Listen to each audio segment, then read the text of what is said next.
Magandang umaga! Kumusta po? Narito po ulit ang update natin para sa lagay ng ating panahon. Ngayong umaga po ng February 4, 2026. Sa ngayon po ay nasa loob na nga po ng Philippine Area of Responsibility ang bagyo.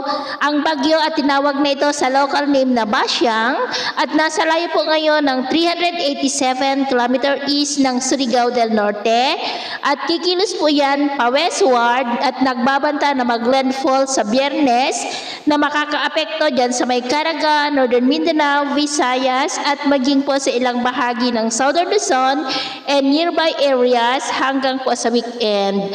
Posible na aabot yan sa storm category at ang pinakamataas na wind signal ay wind signal number 2 sa lalo pa po na paglapit ng bagyo.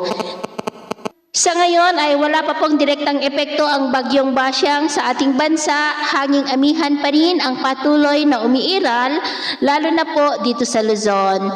At sa lagay ng ating panahon, ngayong madaling araw ay maayos naman ang panahon sa malaking bahagi ng bansa, pero may tsansa pa rin ng mga isolated rains sa ilang bahagi ng Batanes, Babuyan Island, Silangan ng Cagayan o sa mga lugar na nakaharap sa Pacific Ocean, Quezon, Camarines Norte, southern part ng Palawan, Basilan, Misamis Occidental, Surigao del Norte at Mati.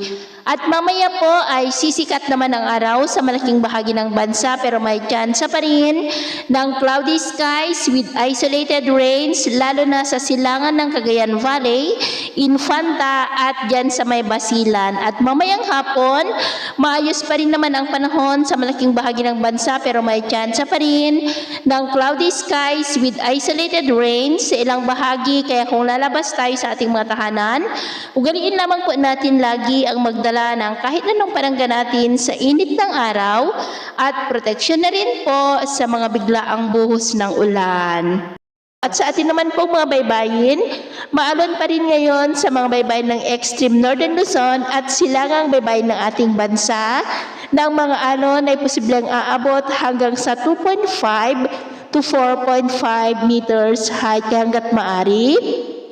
Ay iwasan na po muna natin ang papalaot dyan sa mga may kulay pula para mas makaiwas sa mga sakunang pangkaragatan. So ito ang latest update natin sa araw na ito. At ako po muli si James na nagsasabing sa kahit anong pagsubok po na darating sa ating buhay, huwag na huwag po tayong mawawalan ng pag-asa. Thank you and God bless!